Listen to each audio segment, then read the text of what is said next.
This is hard to say, but I care about you more than just a friend. I have for a while now. The first thing Liam ever taught me was that love does not always begin with kindness. Sometimes it begins with a wrong first impression, a bad instinct, a version of yourself you are not proud of later. He was in the kitchen of our first apartment when he asked, "Do you ever think about the day we met? We had just graduated from college, just started our first real jobs, and just moved into a place in the city that still smelled like fresh paint and cardboard. Half our dishes were still wrapped in paper. A lamp leaned uselessly against the wall because neither of us had figured out where it belonged. Liam sat cross-legged on the floor by an open box, carefully unwrapping a stack of plates his mother had sent with us, and I stood at the counter pretending to organize utensils while mostly watching him. Even after all those years, he still had a softness to the way he moved, like he was careful with the world because he knew how sharp it could be. I smiled and said, "You mean the day I decided I did not like you?" Liam laughed under his breath. "See, that is exactly why I asked. You always make me sound more tragic than I was." I leaned back against the counter and said, "You were not tragic. You were just very easy to misread." He looked up, his expression warming. "So were you." The truth was, I remembered that first day better than I remembered most things. It was a Saturday morning near the end of summer. I was 17, not especially popular, not especially impressive, just the kind of guy who moved through school quietly enough to stay out of trouble and close enough to the louder people that nobody ever looked too hard at me. The doorbell rang while I was half awake on the couch, and my mother called from the kitchen, "Ethan, can you get that?" I said, "I am not even dressed." She walked past me with a dish towel over her shoulder and said, "Then thank God nobody is proposing marriage." A second later, she opened the door and switched into her polite neighbor voice. "Oh, welcome. It is so nice to finally meet you." Curiosity got the better of me, so I wandered into the hallway just in time to see the family standing there. The parents looked tired but friendly.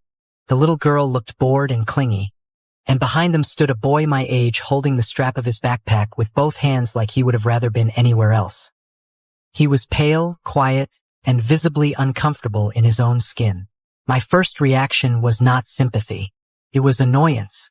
He looked weak to me, too timid, too easy to single out, too much like the kind of person who made every room feel awkward just by entering it. My mother looked over and said, "Ethan, come say hi. These are our new neighbors." His father smiled and said, "This is our son, Liam. He is 17 too." Liam looked up for half a second and said softly, "Hi." I answered, "Hey," because that was what politeness required, but inside I was already closing a door. My mother invited them in for coffee before anyone had the chance to refuse. The adults started talking like they had known each other for years. The little sister wandered toward the backyard. Liam stood near the kitchen entrance like a guest who had not learned where to put his hands yet.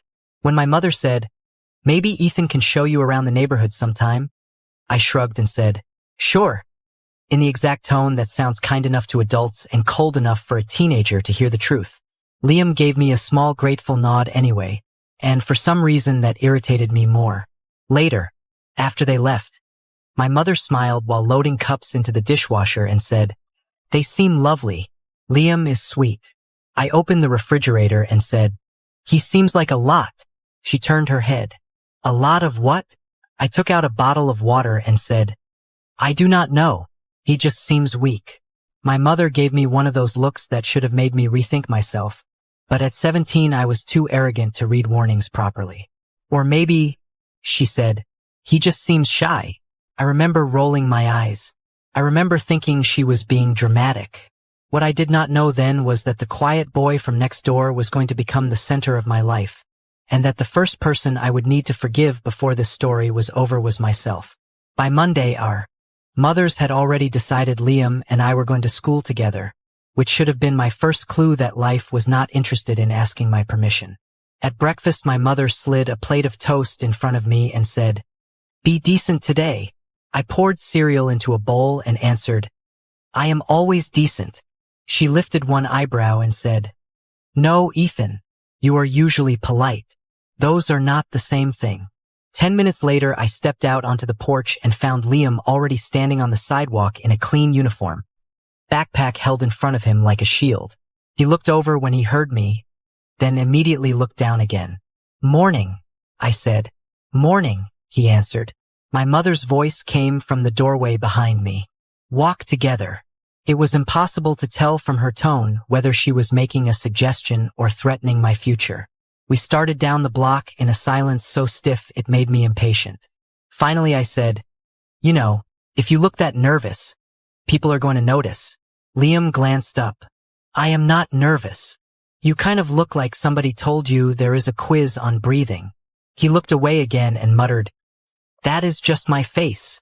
I laughed before I meant to, and I saw the tiniest flicker of something on his face, almost like relief. At school, though, everything went exactly the way I expected. New kids get noticed. Quiet kids get measured. Shy kids get tested. By lunch, half the grade already had an opinion about him. Too silent. Too awkward. Too easy. I wish I could say I stood apart from that. I did not. That was the ugliest part of who I was then. I was not a ringleader. I was not the one cornering people or throwing punches or inventing new ways to hurt somebody. I was worse in a quieter way. I was the kind of person who saw what was happening, knew it was wrong, and still chose whatever kept me comfortable. Liam ended up in 2 of my classes. In history, one of the guys behind us leaned forward and said, "Hey, neighbor boy, do you ever speak above a whisper? Or is that physically impossible?" A few people laughed. Liam kept his eyes on his notes. Without really thinking, I added, "He is saving his strength." That got a bigger laugh, and I hated the part of myself that enjoyed how easy that felt. Later in gym, somebody tossed Liam's notebook back and forth for about 30 seconds, just long enough to humiliate him while still calling it a joke. When I finally said, "Give it back. He looks like he might actually faint," everyone laughed again, including me. Liam got the notebook back, sat down against the wall, and tied his shoe with hands that were not quite steady. On the walk home, he barely spoke. We passed 3 houses before I asked, "Are you always like this?" He looked over. "Like what?" "Like everything is a disaster." He was quiet for a second, then said, "I am trying not to make things worse." I do not know why that answer bothered me, but it did. Maybe because I heard how practiced it was. Maybe because it sounded like something someone says after learning the wrong lesson too many times. At dinner that night, our families ended up together again, because apparently moving next door meant our parents had all decided to become relatives by force. Liam was easier to be around at home. Still quiet, but not frozen. Still careful, but not shrinking. My father told the same terrible story twice. Liam's little sister fed scraps to our dog under the table. Our mothers laughed like they had known each other since college. At one point, my mother asked Liam, "So how was your first day?" He gave a tiny shrug and said, "It was okay." Then she looked at me and added, "I am sure Ethan made it easier." Liam glanced over at me before answering. He walked with me. The way he said it made it sound like I had done something kind instead of the absolute bare minimum. That should have made me feel worse. Instead, it made me feel exposed, and 17-year-old boys are not good at sitting with that feeling. Later, after our families said goodnight and the front doors closed, my mother found me in the kitchen and said, "You know he is having a harder time than he shows." I opened the fridge and said, "That is not really my problem." My mother leaned against the counter and gave me a long look. "Maybe not," she said, "but I did not raise you to enjoy making it worse." I wanted to tell her she was overreacting. I wanted to say everybody jokes around like that and Liam just needed to toughen up. Instead, I said nothing, because deep down I knew she had already seen too much. The next morning, Liam was outside waiting again. And the morning after that, we kept walking to school together like it was normal. At home, I stayed civil. At school, I stayed weak. And underneath all of it, something had already started shifting, though at the time I would have done anything not to name it. The worst thing about cruelty is how ordinary it can look while you are inside it. There are no warning lights, no dramatic music. Most of the time it is just a laugh at the wrong moment, a joke you should not make, a silence that sides with the people doing harm. By the middle of that fall, I had gotten used to being two different people depending on where Liam and I were standing. At home, with our families, I was the helpful neighbor. I carried boxes. I held doors. I answered his mother politely when she asked whether school was getting easier for him. I sat through dinner while our fathers talked about lawn care and our mothers planned holiday meals like they had known each other forever. But at school, I let the room tell me who deserved softness and who did not. That was the version of myself I understand least now. One afternoon in study hall, one of the guys behind us flicked the back of Liam's chair and said, "Hey, next door prince, are you ever going to grow a spine, or are you waiting for it to arrive in the mail?" People laughed. Liam stared at his worksheet. I should have said nothing at all, but I smiled and added, "Maybe it got lost with the rest of his personality." The laugh that followed was louder, and for a second I hated myself so fast I almost felt dizzy. But then the moment passed, and I let it. That was who I was then. A coward who could recognize his own ugliness and still choose convenience over decency. The walk home that day was colder than usual.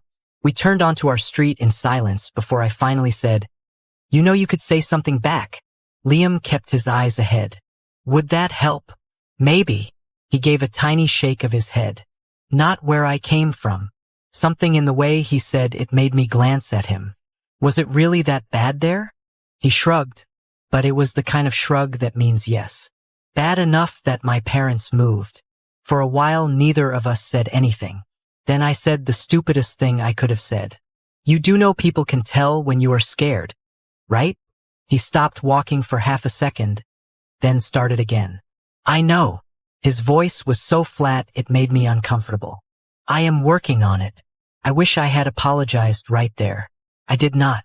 That night, while our families were in our kitchen talking over dessert, my mother caught me rinsing plates and asked quietly, "What is going on with you?"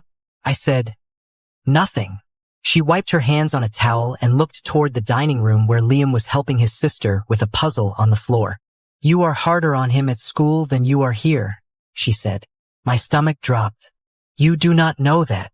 "No," she answered. "I just know guilt when I see it." I turned back to the sink because she was too close to the truth, and when mothers get too close to the truth, there is no point pretending you are in control anymore. The next day was the day everything changed. The last bell had rung, and I was halfway down the hall when I realized I had left my history book in class. When I went back, I heard voices before I reached the door. Through the narrow window, I saw two guys from our grade standing by Liam's desk. One of them had his notebook open and was reading lines out loud in a fake trembling voice while the other laughed. Liam stood beside the desk, stiff and pale, looking trapped inside his own body. Before I could walk in, something small and gray shot out from under the back cabinet. A stray kitten, skinny and filthy, bolted across the floor in a panic. One of the guys jerked back in surprise and then laughed. "What is that thing?" The other nudged at it with his shoe, not hard, but carelessly, like it was funny to watch something. Small panic. And that was the second Liam changed in my eyes. Not because he suddenly stopped being scared. He did not. Fear was all over him. I could see it in the tightness of his shoulders, the way his fingers curled, the way he swallowed before moving. But he stepped in front of that tiny, shaking animal anyway. He put himself between it and the boys with both hands trembling at his sides and said, quiet but steady, "Leave it alone." One of them laughed. "You are serious right now?" Liam did not move. "Yeah," he said. "I am." I do not know whether it was the look on his face or the simple fact that he was scared and did it anyway, but something inside me cracked open so suddenly it almost felt physical. I pushed the classroom door open and said, "Maybe try not acting like idiots for one afternoon." Both guys turned. One of them rolled his eyes. "We were just messing around." I walked farther into the room and said, "Then find somebody else to impress." It was not a fight. It was barely even a confrontation. But it was the first time I had stepped toward him instead of away.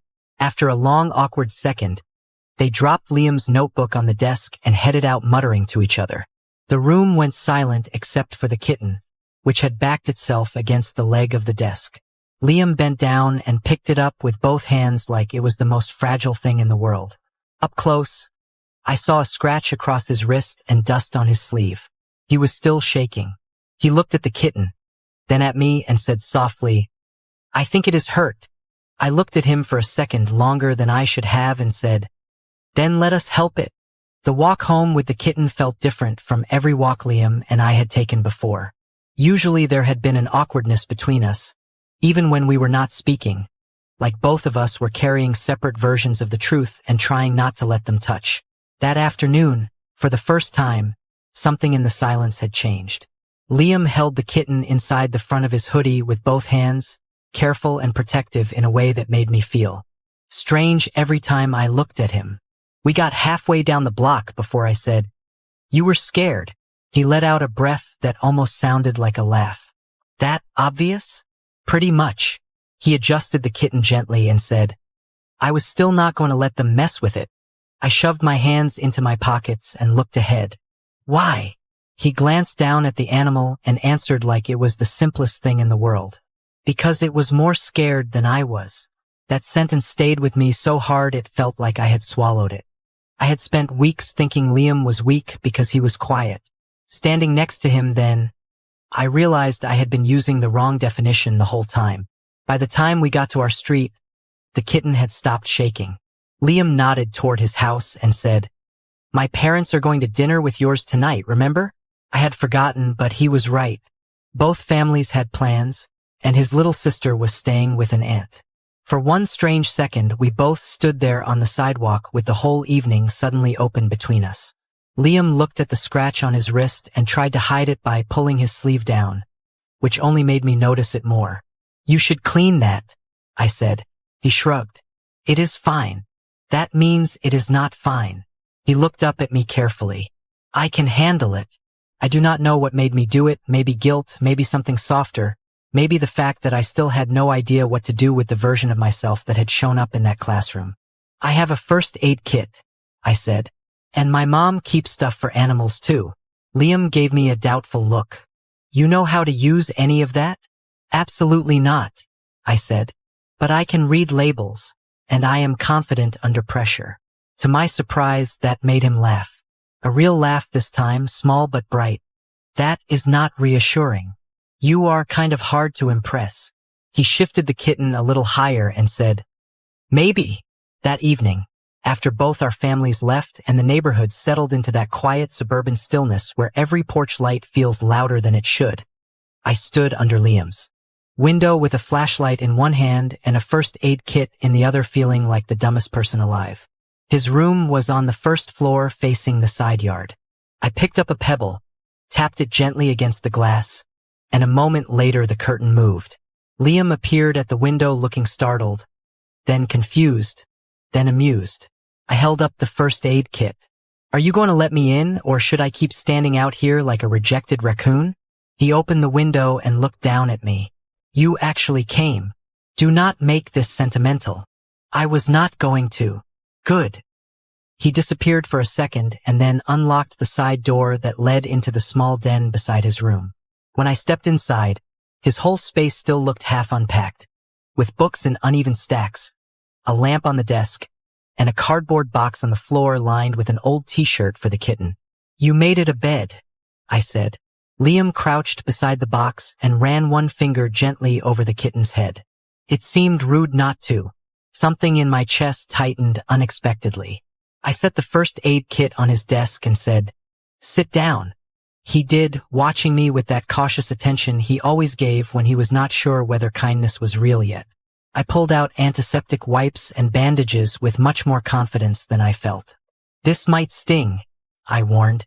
"That is okay." He flinched when I cleaned the scratch. "Sorry." "You said that before I even reacted. I am covering my bases." He smiled faintly. Then the room went quiet, and I knew if I did not say something true, I probably never would. I kept my eyes on his wrist and said, "I have been kind of awful to you." Liam was quiet for a second. "Kind of." I laughed under my breath. "All right, more than kind of." He looked at me then, not angry, not even surprised, just steady. "Why?" The question made me feel about 12 years old. "Because it was easy," I said finally. Because everybody else did it. Because I did not want to be the one standing out. Liam looked down at his hands. That is not a very good reason. I know. I pressed the bandage down carefully and made myself say the rest. You were not what I thought. He tilted his head. What did you think? I looked over at the kitten asleep in its box and then back at him. I thought you were weak. He held my gaze for a long second and asked quietly, and now? I swallowed. Now I think I was wrong. He did not smile right away, but something in his face softened. That is probably the nicest thing you have said to me. Do not get used to it. This time his smile did show. You keep saying things like that after doing the exact opposite. I packed the supplies back into the kit, but by then it was already too late for either of us. Something had shifted in that room. Something small and fragile and impossible to put back where it had been. When I left through the side door later, Liam stood in the frame and said, "Thanks for coming." I looked back at him under the porch light and said, "Thanks for opening the window." He smiled in a way that followed me all the way home. After that night, Liam stopped feeling like the awkward boy next door and started feeling like someone I was learning from moment by moment. The change was not dramatic enough for anyone else to notice right away, but I noticed everything. I noticed that he smiled more when it was just the two of us. I noticed that he was funnier than anyone gave him credit for, in that quiet way that sneaks up on you and lands harder because it is unexpected. I noticed that when he felt safe, he had this dry little humor that made me want to keep talking just to hear what he would say next. Most of all, I noticed that the guilt I had been carrying was starting to turn into something else, something warmer and much harder to explain. The next morning, he was already outside waiting when I stepped onto the porch. He had his backpack on one shoulder and 2 travel mugs in his hands. He held one out without looking directly at me and said, "My mom made too much coffee." I took it and raised an eyebrow. "You are bribing me now? I am rewarding good medical work." That bandage was art. He glanced at me and almost smiled. That is not the word I would use. On the walk to school, the air was cool and bright, and for the first time the silence between us did not feel stiff. Felt easy. At school, though, the old patterns were still there waiting to see if I would fall back into them. By lunch, one of the guys from my history class leaned against the wall near our lockers and said, "Hey, Ethan, your neighbors still need a babysitter?" A week earlier, I might have rolled my eyes and gone along with it. Instead, I shut my locker and said, "You should worry less about Liam and more about the fact that nobody has laughed at your jokes since October." A couple of people nearby snorted. The guy blinked, clearly not expecting resistance from me. "Relax," he said. "I was kidding." "Then be funnier." Liam did not say anything until we were outside by the gym, sitting on the low wall with our lunches. Finally, he looked at me and asked, "Why are you doing that?" I opened my bag of chips and said, "Doing what?" "That." He nodded back toward the building. "Stepping in." I looked at him for a second, then shrugged because the honest answer felt too large to hand over all at once. Maybe I got tired of people acting like idiots. He studied my face like he knew there was more and had decided not to press yet. "Well," he said after a minute, "it is weirdly nice." That should not have mattered as much as it did, but I carried that sentence for the rest of the day like it was something rare. Little by little, things shifted. The comments did not stop overnight, but they lost confidence. It is easy for people to keep going when they think no one will challenge them. It is much harder when the room starts changing temperature around them. Liam seemed to feel it too. He answered teachers a little louder. He stopped shrinking every time someone spoke to him unexpectedly. Once, in English class, he actually corrected a guy who had mocked his answer, and when the room went quiet afterward, he glanced over at me like he could not believe he had done it. I smiled at him before I could stop myself, and the expression on his face then stayed with me. For days. At home, our families only got worse in the most annoying possible way, which is to say they got closer. Liam's little sister stopped knocking before coming into our backyard. My father started calling across the fence for Liam whenever there was food on the grill. Our mothers texted each other recipes, errands, and school reminders like they had become one giant overprotective parent by mutual agreement. One night Liam was at our kitchen table working on math while my mother cooked, and my father came in from outside, looked at both of us and said, "Good. Both my sons are here." The room went silent for half a second. Liam's ears turned red. I nearly dropped my pencil. My father looked around and said, "What? Was that weird?" My mother hid a smile and said, "Only if you say it twice." Liam laughed under his breath, and I remember thinking that if someone had told me a month earlier that I would start looking forward to the sound of his laugh, I would have called them insane. But there I was, completely gone in ways I did not even understand yet. That was the dangerous part. Not the guilt, not the apology, not even the protection. It was the fact that somewhere in the middle of all those ordinary afternoons and easy dinners and walks to school, Liam had stopped being the boy I was trying to make up for hurting. He had become the person I looked for first. By winter, Liam had stopped looking like someone waiting for the world to hit him first. The change was subtle, which meant it was probably real. He still was not loud. He still was not the kind of person who took over a room. But he had stopped apologizing with his posture. He had stopped looking like every hallway was a place he had to survive. The first time I really understood how much he had changed was in chemistry when the teacher asked a question and Liam answered without lowering his voice halfway through. It was such a small thing that nobody else reacted, but I looked over and felt absurdly proud, like I had personally invented courage. That was when I should have realized I was in trouble. One Saturday afternoon he was at my house again, sitting cross-legged on the floor of my room, with flashcards spread around him while I pretended to study on my bed. Outside, the sky was going gray with early evening, and downstairs our mothers were talking loudly enough that every sentence sounded like it came with a recipe attached. Liam looked up from the cards and said, "You have read the same page 3 times. I looked down at my notebook and said, "That is called focus." He raised one eyebrow. "No, that is called staring with commitment." I laughed. "You are getting too comfortable. You started it." "I literally did not. You did when you knocked on my window with a first aid kit and bad judgment." I threw a pencil at him, and he caught it one-handed with a grin so quick it almost felt unreal. That was the thing about Liam once he felt safe. He was not just kind. He was sharp, funny, dry in a way that kept catching me off guard. A few minutes later, after the flashcards had been abandoned completely, he leaned back against the side of my bed and asked, "Can I tell you something weird? You are asking the wrong person if you want an honest standard." He smiled a little. "School feels different now." I looked down at him. "Better different or suspicious different?" "Better," he said. Then after a pause he added, "I think I forgot what that felt like for a while." I do not know if he had any idea what that sentence did to me. Maybe he did. Maybe he was already seeing more than I wanted him to. I set my notebook aside and asked, "Do you ever think about your old school?" Liam was quiet for a second, then said, "Less than I used to." He turned the pencil in his fingers and added, "Sometimes I still hear things people said there, though, like my brain saved them in a box somewhere." I did not answer right away because I knew I had put things in that box too. "Yeah," I said finally. "I get that." He looked up at me then. "Do you?" The room felt suddenly smaller. "More than I want to." He held my gaze for a beat too long, then looked away and said very softly, "You are not like that now." The part that scared me was how badly I wanted him to keep saying things like that.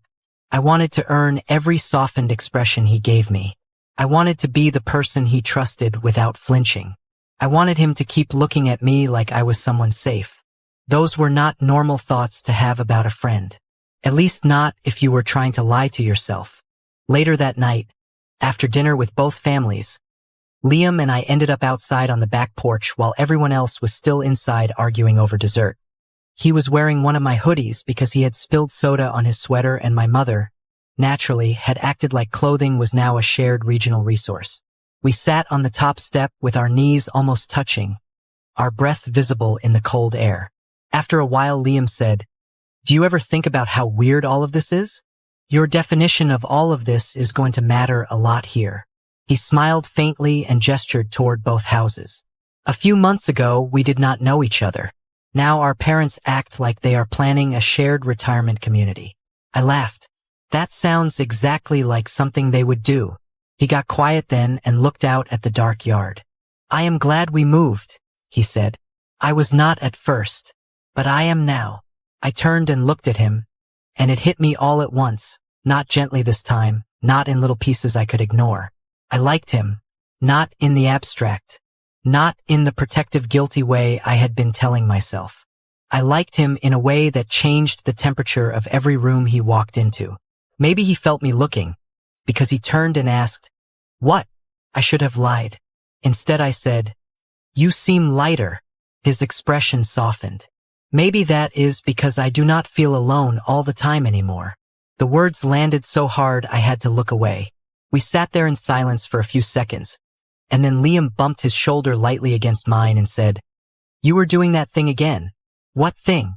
"Thinking too hard." I let out a laugh under my breath. "You are lucky I tolerate you." He smiled. "That sounds fake." "It is deeply fake." He laughed, and I remember looking at him and thinking that if this got any more real, I was not going to be able to hide it much longer. By the time spring came around, I had become the kind of person who could carry an entire storm inside himself and still show up looking mostly normal. Liam and I were together constantly by then, but in ways that still had enough plausible innocence to let me pretend I had not fallen completely off a cliff. We walked to school. We studied together. We spent weekends moving back and forth between our houses so often that our parents had stopped asking where we were and just assumed one of two addresses covered it. Sometimes we watched movies in my living room and our shoulders stayed pressed together so long it stopped feeling accidental. Sometimes he fell asleep on the couch with his head against me, and I sat there like breathing too hard might ruin everything. Sometimes he stole my drink without asking or reached for my sleeve when he wanted me to look at something, and I would spend the next 6 hours trying to act like my nervous system had not just burst into flames. The worst part was that I had started hoping. Not wildly, not enough to admit it out loud.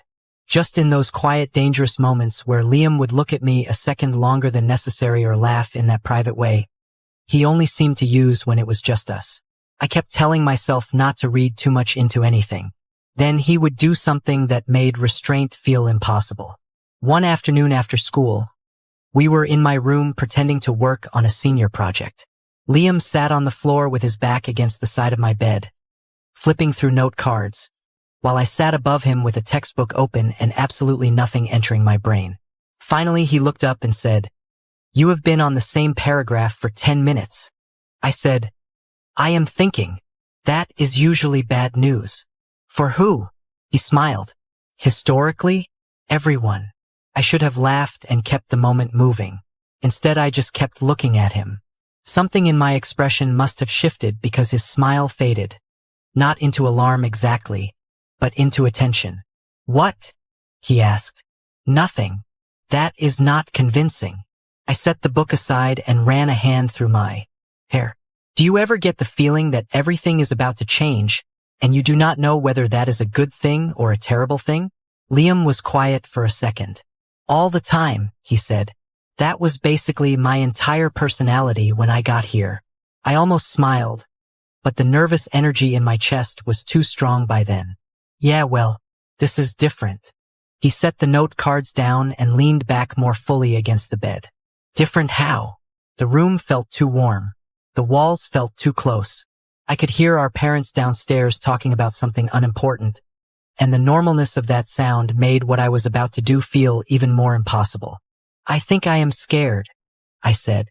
Liam's face softened immediately. "Of what?" I looked at him and knew there was no graceful version of this. No perfect line. No way through except forward. "Of wanting something I might lose if I say it out loud." Liam went very still. He did not look away. He did not laugh. He just watched me like he understood more than I had expected. "Ethan," he said quietly, "what are you talking about?" I got off the bed because sitting still felt impossible.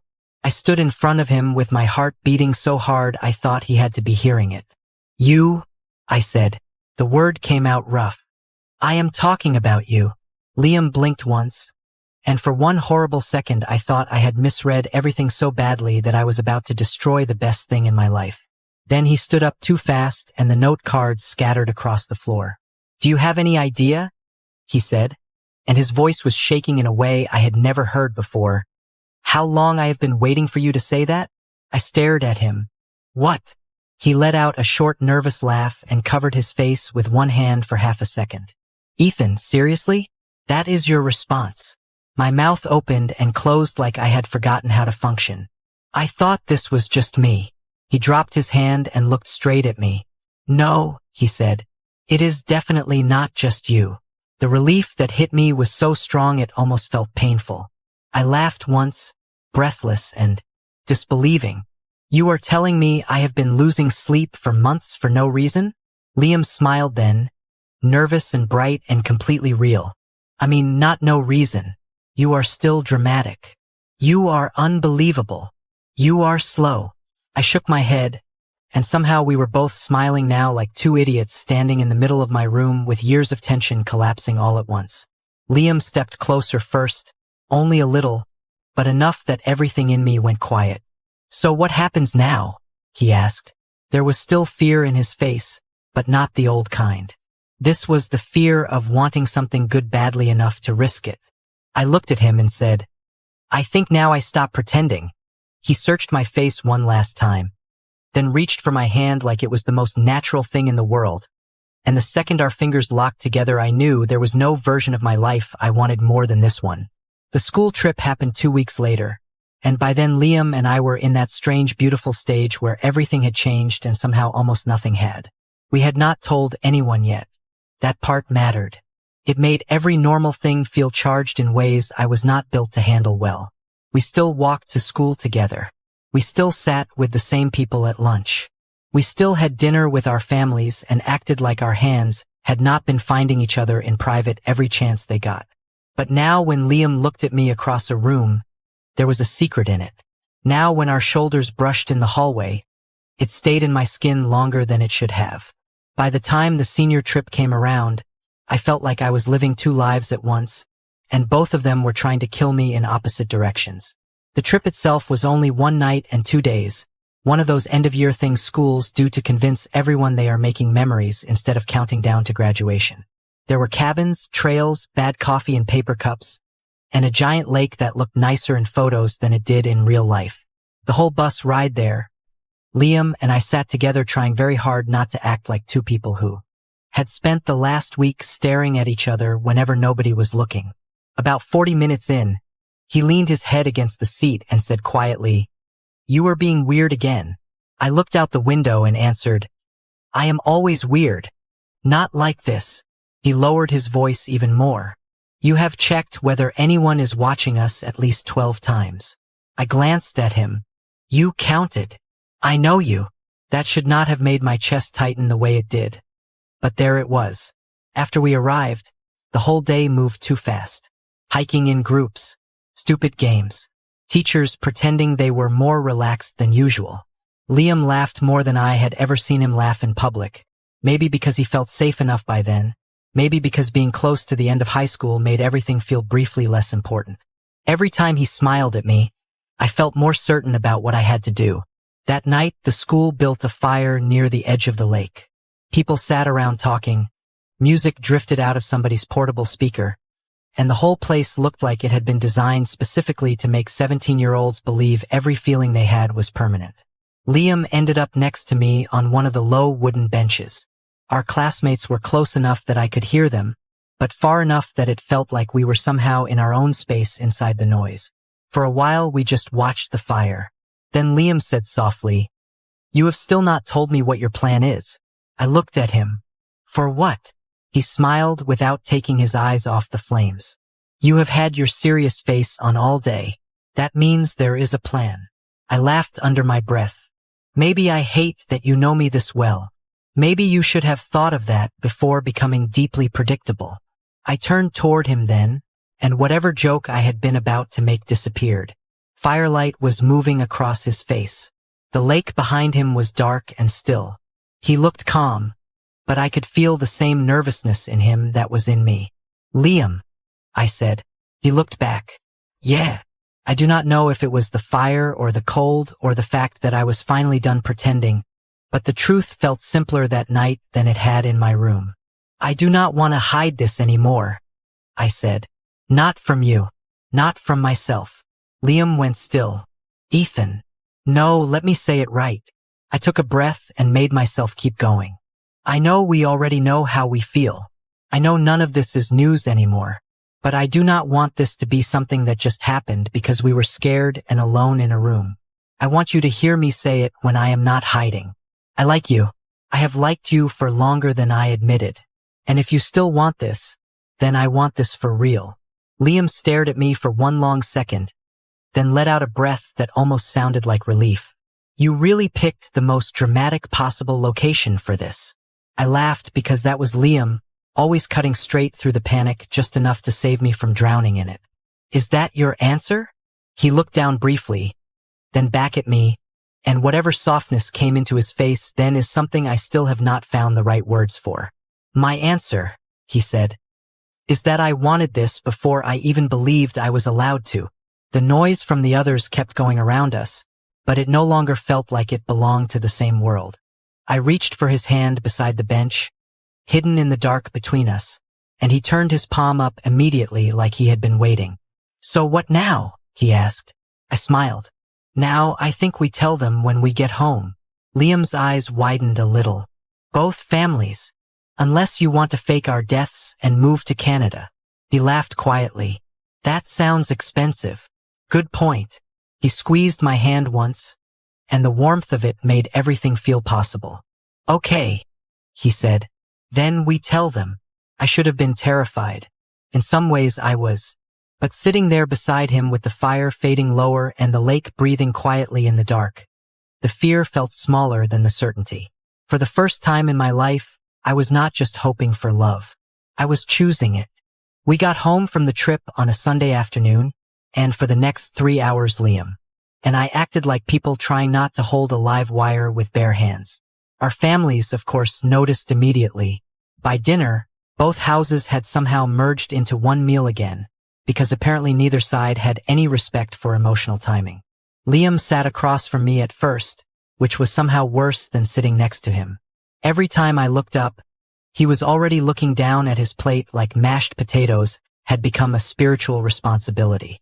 My mother kept glancing between us with the kind of expression that meant she had already decided there was something to figure out and was only waiting for the right moment to enjoy it. My father was grilling chicken outside. Liam's mother brought over salad. His father showed up carrying bread like this was a neighborhood event instead of the slow collapse of my nervous system. Halfway through dinner, Liam reached for the iced tea at the exact same time I did, and our hands touched. We both jerked back like the glass had shocked us.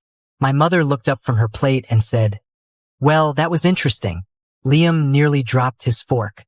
I said, far too quickly, "Nothing is interesting." My mother gave me a look that should have come with legal authority. "Ethan, I raised you. Do not insult me like that." Liam's little sister looked between us and asked, "Are you both in trouble?" Liam muttered, "Not helping," under his breath, and I almost laughed from pure panic. After dinner, when the adults moved into the den with coffee, Liam and I stood in the hallway staring at each other like neither of us remembered how speech worked. Finally I said, "We have to do it now before I lose my mind." Liam nodded. I think I already lost mine on the bus ride home.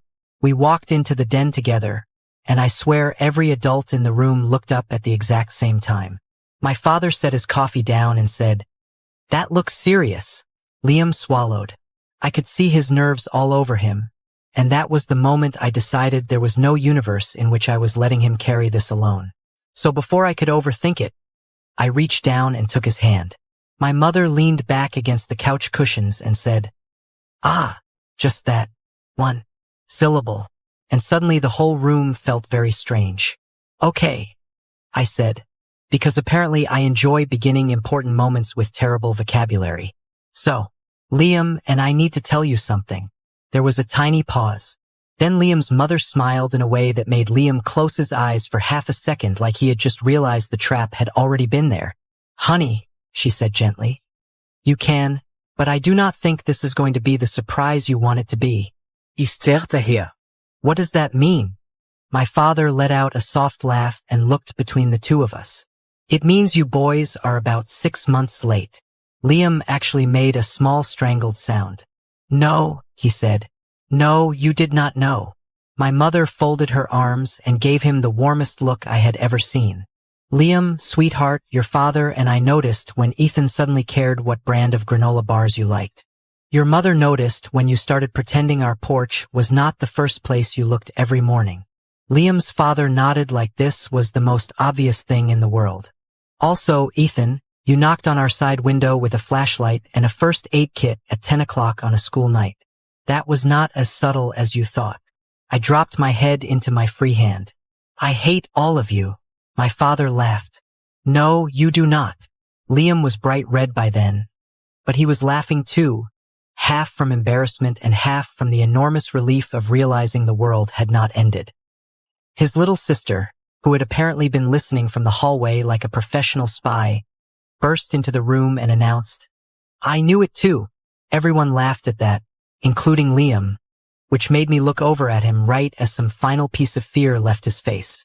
Then his mother stood up, walked over and touched his cheek. We are happy if you are happy, she said. That is all. My mother nodded. And for the record, there are a lot of people who spend their whole youth being too scared to say what they feel. Do not waste yours like that. My father pointed toward both of us and said, You only get one version of being young. If something good and true finds you during it, hold on to it. Liam's father smiled and added, Exactly. Life is hard enough without throwing away the parts that make it worth it. For a moment nobody spoke. Then Liam squeezed my hand and said softly, almost to himself, I really thought this was going to go badly. I looked at him and said, Yeah, me too. But it had not gone badly. It had gone better than anything I had ever let myself imagine. Years later, standing in our apartment with unopened boxes still around us and the city humming outside the windows, I finished telling that story and looked over at Liam as he set the last plate in the cabinet. You know, he said, you were terrible when I first met you. I walked over and slipped my arms around his waist from behind. Good thing I improved. He tilted his head back against my shoulder and smiled. You improved because I let you. I kissed his temple and laughed softly. That is probably true. He turned then, and in his face I could still see every version of him I had ever known. The shy boy at the door, the brave boy in the classroom, the boy by the firelight who chose me back, and the man standing in our first home together like this life had always been possible. Do you regret any of it? He asked. I looked at him and answered honestly. Only the part where I almost missed you. Then he smiled, reached for my hand the way he always had once he stopped being afraid to, and the apartment around us stopped looking like a mess and started looking like exactly what it was. A beginning we had earned.